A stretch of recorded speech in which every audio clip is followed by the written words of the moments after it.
आशा करता हूं आप सब बहुत अच्छे होंगे। मेरा नाम है सिद्धांत अग्निहोत्री, स्टडी ग्लोस पे आपका बहुत बहुत स्वागत है। आज हम फ्यूचर, ऑप्शंस, कॉल, पुट सारी चीज़ों को समझेंगे बहुत ही सिंपल तरीके से। मेरी आदत है चीज़ों को बहुत सिंपल तरीके से समझाऊं कि अगर 5-6 साल का बच्चा है वो भी समझ जाए, तो समझ जाओगे। बहुत कॉम्प्लिकेटेड है, ध्यान दीजिएगा। देखिए, मैं टेक्निकलिटी में नहीं जाता हूं यार, तो बहुत लोगों को लगता है ये गलत है, वो गलत बोल दिया, ये नहीं बोला। भाई मैं बहुत सिंपल तरीके से एग्जाम्पल से समझाऊंगा, ठीक है ना। बहुत टेक्निकल है, टेक्निकल इन द सेंस की बहुत चीजें आ जाती है इसमें, है ना। अब जाहिर सी बात है कि ये सिर्फ 20-25 मिनट का लेक्चर होगा, इसमें मैं एक एक चीज नहीं समझा सकता। ये अगर पूरा समझाने तो 10-12-13 घंटे लग सकते हैं। बहुत सारी क्लासेस लेनी पड़ती है, एक एक चीज, मैथमेटिकल फॉर्मूलाज, बहुत चीजें होती है, ठीक है। लेकिन ये बात मान के चलिए कि भारत को लॉस हो रहा है नहीं, यहां के यंग लोगों को लॉस हो रहा है, यही फ्यूचर एंड ऑप्शंस की वजह से। ये फ्यूचर एंड ऑप्शंस भारतीय युवाओं को बर्बाद कर रहा है। 150 करोड़ जा रहे हैं। स्टॉक मार्केट कोई बुरी चीज नहीं, बढ़िया है, बहुत बढ़िया है, लेकिन लॉन्ग टर्म गेम खेलो गुरु। भूल जाओ, पैसा लगाओ, भूल जाओ। लेकिन फ्यूचर एंड ऑप्शंस तुरंत पैसा, 10 में से 9 लोग खल्लास। तो बात करेंगे फ्यूचर एंड ऑप्शंस की। एक्चुअली टाइम्स ऑफ इंडिया का बहुत अच्छा एडिटोरियल है। तो इस एडिटोरियल में ये है, हम चार्ट समझते हैं कि भारत 150 करोड़ रुपए हर दिन फ्यूचर एंड ऑप्शंस में गवा रहा है। भारतीय युवा जो है 150 करोड़ हर दिन जा रहे हैं। डेंजरस है। सेबी ने रूल भी भाई इसके लिए निकाला है। तो derivative specially future and options, ठीक है, they are complex market instrument. बहुत बढ़िया तरीके से समझाऊंगा गुरु, आखिरी तक रहना, समझ जाओगे। बता रहा हूं कि जो अभी तक नहीं समझ पाए इस लेक्चर में बहुत आसानी से समझ जाओगे, ठीक है। तो फ्यूचर एंड ऑप्शंस जो है ये कॉम्प्लेक्स मार्केट इंस्ट्रूमेंट है। देखो नाम ही लिखा हुआ है कॉम्प्लेक्स, ठीक है। तो कॉम्प्लेक्स मार्केट स्टूडेंट कह रहा हूं, इंस्ट्रूमेंट्स है जो कि contract based on future price movements, ठीक है। देखो क्या होता है डेरिवेटिव्स, ये है आपका डेरिवेटिव। इधर नहीं लिखता हूं, इधर लिखता हूं, राइटिंग मेरी बहुत घटिया है, आपको पता ही है। यह है डेरिवेटिव। डेरिवेटिव में आपका ऑप्शंस और फ्यूचर्स। ऑप्शंस में कॉल और पुट, ठीक है, ये 2 ऑप्शंस। इसको भी अभी हम जानेंगे, ठीक है, परेशान मत होइएगा। सारी चीजों को हम, यही इसी का ही खेल है पूरा, ठीक है। इसी में ही ट्रेडिंग होती है। ट्रेडिंग इन द सेंस की जो आप कहते हैं ना कि बर्बाद हो गए हम, स्टॉक मार्केट में खत्म हो गए, वो इसी की वजह से ही होता है, इसी की ही वजह से। वैसे आप लॉन्ग टर्म वॉरेन बुफे की तरह बनो, लॉन्ग टर्म पैसा लगाओ। 2 ही रूल है, नेवर लूज मनी, पहला रूल, और दूसरा रूल फॉलो द रूल 1। तो सेबी ने यही बताया कि जो डेरिवेटिव्स हैं ये बहुत ज्यादा पॉपुलैरिटी, भारत का मार्केट बहुत तेजी से। मैं लिट्टी चोखा खाने गया था, वहां पे एक आदमी नहीं, वहां का जो ओनर है वो डेरिवेटिव इसमें पैसा लगा रहा है। तो ये मान के चलिए कि भारत का जो युवा है, भारत के लोग हैं, वो ऊपर जा रहे हैं, वो अवेयर हो रहे हैं इस स्टॉक मार्केट को लेके। लेकिन 90% जो ये इन्वेस्टर्स हैं they are losing money and average losses 1 lakh हर साल। समझ रहे हैं ना, यानी कि उनकी 1/5 5 लाख रुपए साल का कमा रहे हैं, तो 1 लाख रुपए गवा दे रहे हैं। तो ये बहुत बड़ा इनकम है एक, अगर कोई भी मिडिल क्लास है। और सबसे बड़ी बात, यहां पे जो टॉप सिटीज तो है ही है, छोटे छोटे शहरों से पैसा लगाया जा रहा है। तो F&O ट्रेडर्स लगभग 1,81,000 करोड़ रुपए 3 साल में खो गए हैं। 150 करोड़ हर दिन। आप समझ सकते हो क्यों? वन बिग रीजन, क्योंकि लो एंट्री कॉस्ट, इसमें कुछ होता थोड़ी ना। अभी जब मैं आपको फ्यूचर एंड ऑप्शन समझाऊंगा तो आपको लगेगा हो वाह, नहीं बेटा वाह नहीं, ध्यान से करो ही नहीं। मैं तो देखो ऐसा नहीं है, आप ये समझिए आप कंपीट किससे कर रहे हो, कितना भी इसमें रिस्क रहता ही है, ठीक है ना। तो अगर आपको if you want to buy stocks, तो इसको आपको कुछ पूरा स्टॉक नहीं खरीदना, you have to pay the upfront price, ठीक है ना। लेकिन ऑप्शंस आपको सिर्फ और सिर्फ प्रीमियम देना है, ठीक है ना, सिर्फ प्रीमियम दे दो। तो लॉसेस छोटे भी होते हैं, तो यानी कि कोई हर्ट नहीं होता। अब आप समझ नहीं पा रहे कि सर इसको समझाइए, है ना, क्या है मतलब। देखिए केनेथ गैल्ब्रेथ जो है वो अपनी किताब में लिखते हैं कि भैया इनस्टेबिलिटी जो है it is related to market and orchestrate ability to attract people with the promises. यार प्रॉमिस है ना, अनस्टेबिलिटी या प्रॉमिस कि तुमको इतना पैसा दे देंगे ना, इतना पैसा दे देंगे कि तुम, लोगों को लगता है कि स्टॉक मार्केट में मतलब आज सुबह लगाया, दोपहर में हम एकदम धीरू भाई अंबानी को भी पीछे छोड़ देंगे। ऐसा नहीं होता गुरु, ऐसा नहीं होता। धीमे धीमे पैसा बढ़ता है। तो ये चीज है। लेकिन सबसे देखिए, इसको भी हम छोड़ते हैं क्योंकि शुरुआत में तो मुझे लगता है पीपीटी में हम फ्यूचर और ऑप्शंस पे पहले आते हैं, क्योंकि जब तक आप इसको नहीं समझेंगे ना तब तक आप समझ नहीं पाएंगे कि जो मैं चार्ट समझाने की कोशिश करूंगा, जैसा भी हो रहा था। तो क्या होता है फ्यूचर एंड ऑप्शंस, ठीक है ना।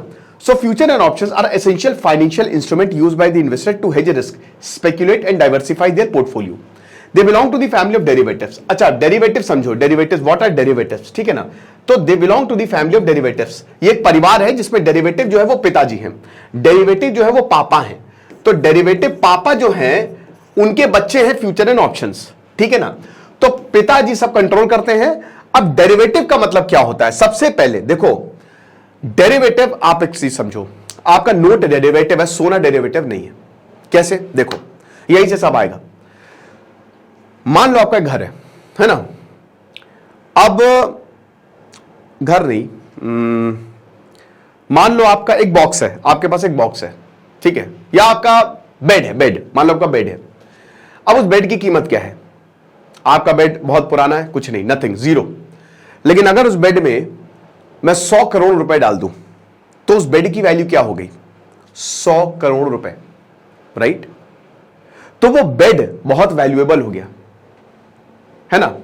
अब बेड को खोलने की चाबी है, चाबी, तो उस चाबी की कीमत क्या हो गई? 100 करोड़ रुपए, है ना। समझिए आप, और अच्छे से समझाते हैं, ठीक है। कि मान लीजिए आपका घर है और आपके घर की कीमत है 1 करोड़ रुपए। अब घर आपके नाम पे है तो आपकी भी कीमत 1 करोड़ रुपए होगी। यानी कि हम डिराइव कर रहे हैं उस वैल्यू के, जैसे नोट्स की, वो तो कागज है ना, कागज, नोट की क्या कीमत होती है, बट कोई डेरिवेटिव इंस्ट्रूमेंट है, उसकी वैल्यू होती है जिससे आप सामान खरीद सकते हो, उस वैल्यू का, समझ रहे हो। तो वही बेड वाला एग्जांपल की, ऐसे तो उस चाबी की कुछ नहीं वैल्यू पड़ी रहेगी, लेकिन अगर उस चाबी से एक ऐसे ही बेड खुल जाए जिसमें 100 करोड़ रुपए है तो उस चाबी की वैल्यू 100 करोड़ हो गई, है ना। खुल जा सिमसिम, अली बाबा 40 शोर में वैल्यू खुल जा सिमसिम की है कि वो मंत्र अरबों रुपए का है, क्योंकि उस मंत्र को बोलने से ही खजाना मिलेगा। लेकिन अभी मैं यहां पे खुल जा सिमसिम की वैल्यू 0 है, क्योंकि यहां पे कोई खजाने का मुझे नहीं मिल रहा है, तो उसको कहते हैं डेरिवेटिव। सो दिस इज वो ये सब कॉन्ट्रैक्ट है, याद रखिएगा। Derivative is a contract that derive it's value from the performance of the underlying asset, index और रेट, जो कि हमारे नोट्स। अब जैसे सोना डेरिवेटिव नहीं है, क्यों? सोना को बेच दो उठा के, उसकी वैल्यू हमेशा रहेगी, है ना। जो आपको सिक्के रहते हैं, सिक्के को पिघला के बेच दिया जाता है, 1 रुपए का सिक्का है, वो 1 ही रुपए का मेटल है, मतलब उतनी वैल्यू इसकी, उसको पिघला के बेच दो। लेकिन नोट ऐसा नहीं, नोट को फाड़ दोगे, नोट की मान लो वैल्यू गिर जाए। जैसे क्या होता है कि अफ्रीका में चले जाओ, अब अफ्रीका में हीरा अगर आपको मिले तो हीरा हर जगह उतने ही रेट पे बिकेगा, उसकी वैल्यू है। लेकिन अफ्रीका में, जैसे जिम्बाब्वे में, लोग थैला भर के लेके जाते हैं नोट कि भैया एक चाय पिला दो, उसकी कोई वैल्यू नहीं है, क्योंकि वो एक डेरिवेटिव इंस्ट्रूमेंट है, वो और चीजों से डिराइव्ड है। बस अभी सिंपल वर्ड्स में आप इतना समझिए, ठीक है ना। अब डेरिवेटिव के अंदर 2 चीजें आती हैं, है ना। डेरिवेटिव के अंदर आता है ऑप्शंस और कॉन्ट्रैक्ट, फ्यूचर, ठीक है। अब इसका मतलब क्या होता है? Derivative can be used for hedging, risk को रिड्यूस करने के लिए, जैसा कि अभी हमने बताया, ठीक है। अभी रिस्क को कैसे रिड्यूस करते हैं अभी, और भी मैं इसको जब आपको ऑप्शंस और फ्यूचर समझाऊंगा तो समझ में आएगा। Speculation, price movement, arbitrage, taking advantage of price differences, छोड़िए इसको, आप इस पे आइए डायरेक्ट, ठीक है। फ्यूचर्स क्या होते हैं? देखिए, फॉरवर्ड कॉन्ट्रैक्ट, एग्जांपल के तौर पे एक कंपनी है कोई, जैसे मैं हूं, ठीक है, मुझे जो है वो जूस बनाना है, सेब का जूस, मैं सेब की जूस बनाने की कंपनी है। अब एक कोई किसान है, ठीक है, उसका सेब 100 रुपए का है, 100 रुपए किलो है। मैं बोल रहा हूं कि देखो गुरु, मैं 2 महीने बाद तुम्हारे सारे सेब खरीद लूंगा जो कि 100 रुपए किलो होंगे, राइट। लेकिन ये मैं 2 महीने बाद खरीदूंगा, ये 1 महीने बाद खरीदूंगा, चलिए 2 महीने ले लेते हैं, 2 महीने बाद मैं तुम्हारे सेब खरीद लूंगा। तो बोलेगा अरे 2 महीने बाद हो सकता है रेट बढ़ भी जाए, मान लीजिए 100 का 150 रुपए हो जाए। मैं बोलूंगा गिर भी तो सकता है, 150 से 50 भी तो हो सकता है, 100 से 50 भी तो हो सकता है। तो बेस्ट यही है कि हमें कॉन्ट्रैक्ट कर लेते हैं, घटे या बढ़े हम बाद में खरीद लेंगे, 2 महीने बाद मैं तुमसे इसी रेट पे ही खरीद लूंगा, ये मेरा तुमसे वादा है। उसने मेरे साथ कॉन्ट्रैक्ट कर लिया, तो यानी कि 100 रुपए का सेब है, तो मैं 2 महीने बाद, अब उसका प्राइस घटे या बढ़े मुझे फर्क नहीं पड़ता, मैंने 100 रुपए से उसके ले लिए। लेकिन ये फिजिकल चीजों में ज्यादा होता है, फॉरवर्ड। अगर सेम चीज है, सेम चीज जब हम शेयर मार्केट में आते हैं या स्टॉक मार्केट में आते हैं तो उसको फ्यूचर कहते हैं। फ्यूचर भी सेम है ना। So future contract is a legal agreement to buy और sell an asset at a predetermined price, है ना, at a specified future date. Unlike options, future contracts are an obligation. पहले future पे आ जाओ, फिर हम ऑप्शंस देखते हैं। तो फ्यूचर क्या है? सेम, जैसे मान लीजिए कि आप मेरे पास आए, एक शेयर है, स्टडी ग्लोस का शेयर है। अब स्टडी ग्लोस का शेयर आज के 2 महीने बाद निकलेगा, लेकिन उसकी जो प्राइस है वो बढ़ जाएगी, है ना। 2 महीने बाद मेरे शेयर की प्राइस जैसे 100 रुपए का शेयर हो सकता है वो 150 रुपए 200 रुपए हो जाए, राइट? तो आप क्या बोलेंगे, मुझे ये शेयर चाहिए, मैंने आपसे कॉन्ट्रैक्ट कर लिया, मैं बोलूंगा कि मैं तुमको ये 100 रुपए में ही दूंगा, ये मेरा तुमसे वादा है, मैं तुमको 100 रुपए में दूंगा, टेंशन की बात नहीं है, तुम 100 रुपए मुझे दे देना, मैं तुमको ये ये इसी प्राइस पे जो है, क्योंकि हो सकता है ना प्राइस नीचे भी आ जाए 50 रुपए पे, उस केस में क्या होगा, राइट? तो ये सारी चीजें देख के चलनी पड़ती है। तो अब मान लीजिए कि 100 रुपए है, 200 रुपए हो जाएगा, तो तुम आ जाना 2 महीने बाद, मैंने तुम्हें कॉन्ट्रैक्ट किया है 100 रुपए में दे दूंगा। लेकिन आप बोलेंगे यार देखो अभी मेरे पास इतना नहीं है, या हो सकता है इसकी प्राइस नीचे आ जाए, फिर मैं क्या करूंगा? मैं बोलूंगा एक काम करो, तुम 100 रुपए मुझे मतलब तुम्हें बुकिंग अमाउंट दे दो, जैसे तुम जाते हो ना, जैसे तुम अभी स्कूटी के शोरूम में जाते हो, कार के शोरूम में जाते हो, ठीक है? अब कार के शोरूम वाला बोल रहा है कि सर ये आज तक खाली ऑफर है, अगले 2 महीने बाद कार की प्राइसेज जो है, जैसे ये मान लीजिए 1 लाख की कार है, अगले 2 महीने बाद 2 लाख की हो जाएगी। तो आप बोलेंगे अरे भैया अभी कॉन्ट्रैक्ट कर लो, इसी वक्त कॉन्ट्रैक्ट कर लो, मैं तुमको 10,000 या 20,000 रुपए बुकिंग अमाउंट दे रहा हूं, इसी अमाउंट पे मुझे, क्योंकि भाई कार की कीमत बढ़ने वाली है, 1 से 2 लाख होने वाली है, तो तुम क्या करना कि मैं तुमको 20,000 रुपए खाली दे रहा हूं, 20,000 में मेरी कार बुक कर दो, तो जब मैं 1 महीने बाद उठाने कार आऊंगा ना, तो उतनी ही रेट में मुझे कार मिलेगी। तो बोलता है ठीक है, लेकिन क्या पता कार 1 लाख से 50,000 की होगी, तो आपका तो लॉस हो गया, आपका तो लॉस हो गया ना। इसी को ही जो मैंने आपको बताया ना बुकिंग अमाउंट, शेयर मार्केट में इसको प्रीमियम कहते हैं। इसमें क्या होता है कि मान लीजिए कि जैसे 100 रुपए का शेयर है, ठीक है, अब आपने 20 रुपए प्रीमियम देके उसको खरीद लिया, अब उसकी कीमत हो गई 200 रुपए, 200 रुपए एक बुकिंग अमाउंट है, 10 या 20 रुपए प्रीमियम देके आपने खरीद लिया।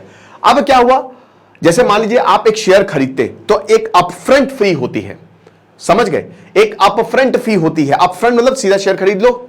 अब वो तो 100 रुपए का आएगा, लेकिन आपके पास पैसे नहीं, आपको रिस्क नहीं लेना, तो आपने क्या किया कि भाई मैं इतना पैसे का, क्योंकि हो सकता है वो शेयर के दाम नीचे चले जाए। भाई कार वाला एग्जांपल आप देखिए कि आपको लग रहा है, जैसे मान लीजिए कि मैं अभी इतने पैसे क्यों दूं कार के लिए, हो सकता है कार जो है वो और सस्ती हो जाए। मान लीजिए अगर कार सस्ती होगी तो मुझे लॉस हो जाएगा ना, 1 लाख रुपए में दे रहा हूं तो 50,000 जो है, अगर उतने की कार होगी तो मुझे तो लॉस हो गया। तो इससे अच्छा मैं 10,000 रुपए दे रहा हूं, लॉस होगा तो 10,000 का होगा ना, और अगर प्रॉफिट होगा तो बल्ले बल्ले। तो इसको कहते हैं प्रीमियम। अब क्या होता है कि जब शेयर की प्राइस नीचे जाता है या शेयर टूटता है तो प्रीमियम गया, और अगर प्रॉफिट होता है, जैसे 100 के 200 रुपए हो गए, आपको क्या 100 रुपए का प्रॉफिट हो गया, लेकिन 20 रुपए आपने प्रीमियम के दिए थे तो 80 रुपए का आपको प्रॉफिट हो गया। समझ रहे हो? तो ये हिसाब किताब होता है, ये है फ्यूचर्स, और ऑप्शंस भी यही है। फ्यूचर में ऑब्लिगेशन है कि आपको खरीदना ही खरीदना है, ठीक है ना? ये ऑब्लिगेशन है कि मतलब इतने प्राइस में हमने बुक किया है आपका, तो आपको इतने प्राइस में ही लेना है, ठीक है ना? जैसे मान लीजिए कि अगर आप मुझसे शेयर 100 रुपए में ले रहे तो 100 रुपए में ही। ऑप्शंस में ऐसा नहीं है, ऑप्शंस में आपके पास ऑप्शन रहता है, राइट? कि खरीदे खरीदे, नहीं खरीदे नहीं खरीदे। तो देख लेते हैं फ्यूचर में सबसे पहले तो स्टैंडर्डाइजेशन होता है, क्योंकि they are standardised in terms of quantity, quality and delivery, ठीक है ना? फिर लेवरेज, लेवरेज होता है उधारी। Futures allow investors to control large positions with relatively smaller amounts of money.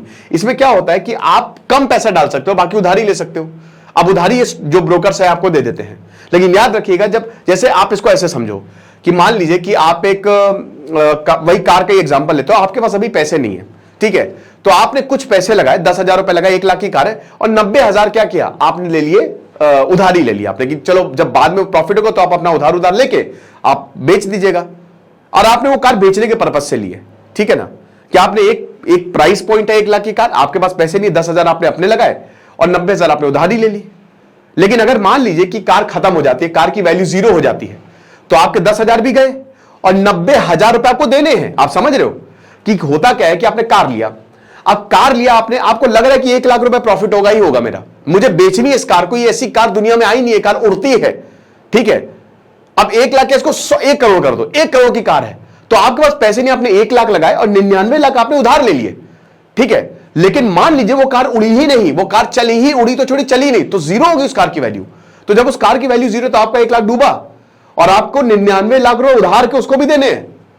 समझ रहे? तो आपका पैसा भी गया, लॉस भी हुआ, यानी कि उस कार की वैल्यू 0 हो गई और आपको ऊपर से उधारी भी देती। इसको यही होता है लेवरेज, यही सबसे बड़ा रिस्क होता है फ्यूचर एंड ऑप्शंस में, स्पेशली ऑप्शंस में, ठीक है ना? इसीलिए लोग डूब जाते हैं, लोगों का पैसा निकल जाता है। अब अगर शेयर मार्केट की बात करें तो जब भी हम फ्यूचर एंड ऑप्शंस की बात करते हैं ना, तो शेयर्स जो होता है लॉट में खरीदे जाते हैं। ऐसा नहीं 1-2 शेयर लॉट में मिलते हैं, क्योंकि ये शेयर अभी आए नहीं है, ये आएंगे। ये फ्यूचर के शेयर हैं, राइट, ये आने वाले शेयर हैं, अभी ये रिलीज नहीं हुए हैं। स्टडी ग्लोस का शेयर 2 महीने बाद या 1 महीने बाद आएगा, तो 100 रुपए में अगर वो निकला तो हो सकता है 200 रुपए, तो पहले से ही हम बुकिंग करा रहे हैं। अब जब हम बुकिंग करा रहे हैं तो हो सकता है हमारे शेयर खत्म हो जाए, या मतलब 100 रुपए का मैंने शेयर निकाला, 50 रुपए उसकी वैल्यू चली जाए, या हो सकता है 200 रुपए चली जाए। 200 रुपए चली जाएगी तो बहुत ज्यादा प्रॉफिट होगा, और 50 रुपए चली जाएगी तो हमारा नुकसान होगा।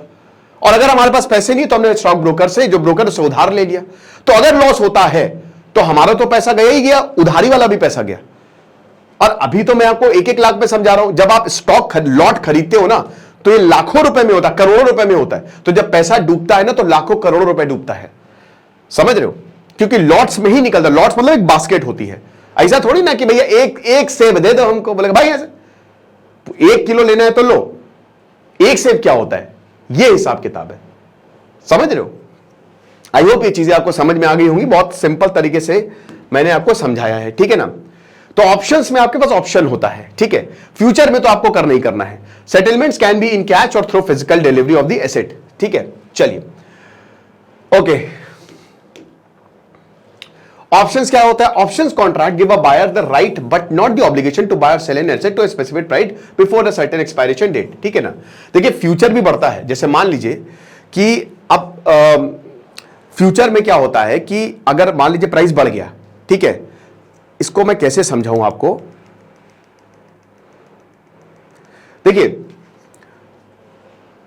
आपने, आपके शेयर जो है, शेयर का एक टोकन है, जैसे ये एक टोकन है शेयर का, ठीक है ना, इसको ये एक टोकन है। अब मान लीजिए कि उस शेयर का प्राइस बढ़ा तो इस टोकन का भी प्राइस बढ़ेगा। आपने इस टोकन को खरीदा, ठीक है, आपने कम पैसों में खरीदा, शेयर का दाम ज्यादा है, लेकिन अगर शेयर का दाम बढ़ा, जैसे क्या होता है फ्यूचर और ऑप्शंस में एक चीज समझिए कि ये जो टोकन है ना, टोकन जैसे शेयर का मान लीजिए 100 रुपए प्राइस है, ये टोकन आपका 80 रुपए का है, ठीक है ना। आपको एक्चुअल से कम फायदा होता है लेकिन फायदा बढ़िया होता है क्योंकि आप पहले ही बेच रहे हो। तो जैसे जैसे शेयर का दाम बढ़ता है वैसे वैसे इस टोकन का भी दाम बढ़ता है, तो इसको भी आप बेच सकते हो। इसकी पूरी खरीद फरोख्त होती रहती है, ठीक है, कि टोकन बेच लो भाई, दाम बढ़ने वाला है, ठीक है ना। तो ये हिसाब किताब है। ऑप्शंस में आपके पास ऑप्शंस होता है, ऑब्लिगेशन नहीं होता है, ठीक है। अब ऑप्शन में 2 कॉल ऑप्शन आता है। अब देखिए कॉल का मतलब क्या होता है, कॉल और पुट। कॉल का भाई सिंपल सी बात है, पुट का मतलब आपने कोई चीज रख दी, कॉल का मतलब जो है वो आपने ले लिया, कॉल है ना, लेना। तो कॉल का मतलब जब आप खरीदते हो तो उसको कहते हैं कॉल ऑप्शन। अब जाहिर सी बात है, आप खरीदोगे कब? कोई भी इंसान शेयर कब खरीदेगा? जब उसको लगेगा कि मार्केट ऊपर जाएगा। तो जब आपको लगता है कि मार्केट बढ़िया ऊपर जाने वाला है तो आप खरीद लोगे, और जब आपको लगता है कि मार्केट नीचे जाने वाला है तो आपने जो खरीदा वो बेच दोगे। जैसे सिद्धांत अग्निहोत्री ने भाई कि फ्यूचर ऑप्शंस में गए सिद्धांत अग्निहोत्री, ठीक है, मेरे पास ऑप्शन है कि मैं खरीद सकता हूं, बेच सकता हूं।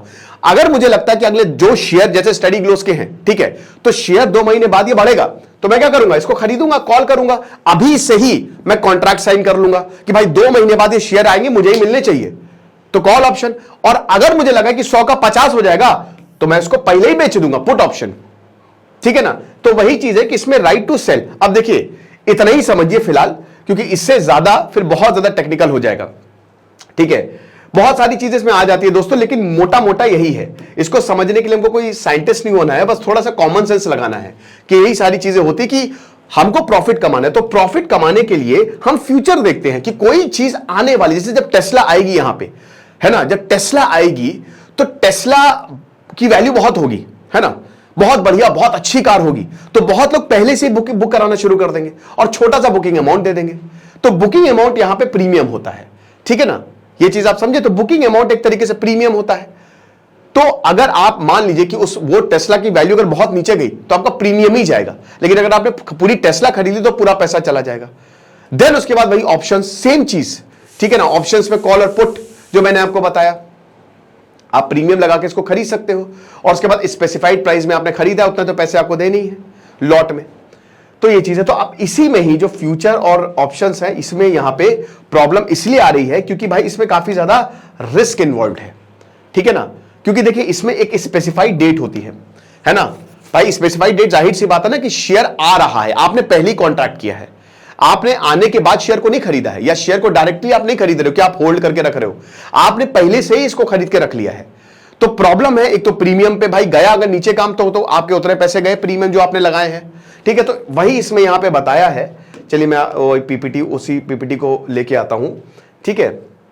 कि यहां पे जो ट्रेडर्स हैं वो पैसे लूज कर रहे हैं, ठीक है। तो सो द इन्फ्लुएंसर, अब जैसे क्या होता है कि यहां पे तो ऐसा हो रहा है कि यूट्यूब इन्फ्लुएंसर्स हो गए, बाकी बहुत सारे लोग हो गए, वो आपको बता रहे हैं कि आप ट्रेड करिए, क्योंकि देखिए बड़ी इसमें सबसे ज्यादा पैसा ब्रोकरेज फर्म कमा रही है। क्योंकि आप कैसे करोगे सारी चीजें, ब्रोकरेज फर्म के थ्रू ही करोगे, किसी ना किसी ब्रोकरेज फर्म को आप कॉन्टैक्ट करोगे। इसीलिए आप देखिए कि जितने भी स्टॉक मार्केट के इन्फ्लुएंसर्स हैं, आप उनके सब्सक्राइबर देखिए, 13 मिलियन, 15 मिलियन, 16 मिलियन, लेकिन ये लोग फंसते भी हैं, ठीक है। क्योंकि ये सबसे ज्यादा पैसा तो यही ब्रोकरेज फर्म लीवरेज के थ्रू कमाते हैं और बहुत सारी और चीजों के थ्रू कमाते हैं, सबसे मेन, और अच्छा खासा कमीशन रखते हैं। तो भाई अब ये ब्रोकरेज फर्म जो है ये यूट्यूबर्स को पैसा देती है, बड़े बड़े इन्फ्लुएंसर्स को पैसा देती है कि आप ये हमारा प्रमोट करो और हम आपको पैसा देंगे। अब उसकी वजह से एक आम इंसान क्या समझता है कि भाई हम इसमें कर देंगे ऑप्शन में या फॉरवर्ड या फ्यूचर में हम बढ़िया से इन्वेस्ट करेंगे, लेकिन उनका पैसा जो है वो डूबता है, राइट। सो यहां पे वही, इसमें यही देखिए, इसमें लिखा क्या है कि इसमें क्या होता है कि जैसे अगर आप कोई स्टॉक खरीद रहे हो तो आपको पूरा पैसा देना पड़ेगा, लेकिन अगर मान लीजिए ऑप्शंस पे आप जा रहे हो तो आपको खाली प्रीमियम देना है ना, जो मैंने बताया बुकिंग अमाउंट देना है आपका। तो अगर आपका जाएगा तो बुकिंग अमाउंट जाएगा, तो लॉसेज जो है वो स्मॉल रहते हैं। तो इसका मतलब कोई भी बहुत ज्यादा हर्ट नहीं होता। बट देखिए यही छोटे छोटे लॉसेज जो है ना वो ऐड होते रहते हैं, और क्योंकि लॉट्स में आप ले रहे हो तो फिर पैसा अच्छा खासा जाता है। तो अगर 5 लाख रुपए कोई कमा रहा है तो 1 लाख अच्छा खासा पैसा हो गया गुरु। सो the proportion of young traders जो कि 30 साल से कम है, अब आप देखिए वो इंक्रीज हुए हैं 31% से, एक साल के अंदर अंदर ये 43% तक आ गए, समझ रहे हो। और ये जो एज ग्रुप है सबसे ज्यादा लॉस 93%, 93 यानी कि 100 में से 9 लोग सिर्फ एक को प्रॉफिट हो, सॉरी 10 में से 9 लोग सिर्फ एक को प्रॉफिट हो रहा है और बाकी 9 के 9 लॉस में है, क्योंकि समझ ही नहीं पाए भाई आप, ये इतना आसान नहीं है। मैं कहना गलत नहीं, it's the game of luck, ठीक है, क्योंकि किसी ने नहीं समझा है, किसी ने को नहीं मालूम कि शेयर कैसा परफॉर्म करेगा।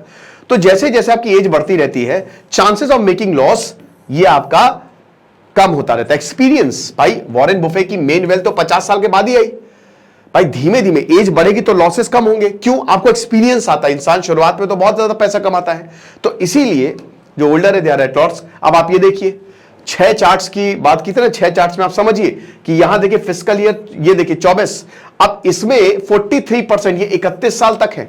और जैसे जैसे ये एज ग्रुप, ये देखिए 60 साल से ऊपर, ये खाली 3% लॉस यहां पे 60 साल के लोगों को होता है। और जहां पे यंग लोग की बात करें तो 43% तक, 31 साल, ठीक है ना। ये आ जाओ, ये देखिए आप फिस्कल ईयर 2022 में 2 साल पहले 30 साल या 30 साल के कम कितना 93% तक लॉस, इस बार भी 93, लगातार कॉन्स्टेंटली मेंटेन है। लेकिन जैसे जैसे आप एज ग्रुप पे नीचे आओगे ये कम होता जाएगा, ठीक है ना, ये कम होता जाता है। तो दैट मीन्स कि जो ओल्ड है दे आर वाइजर।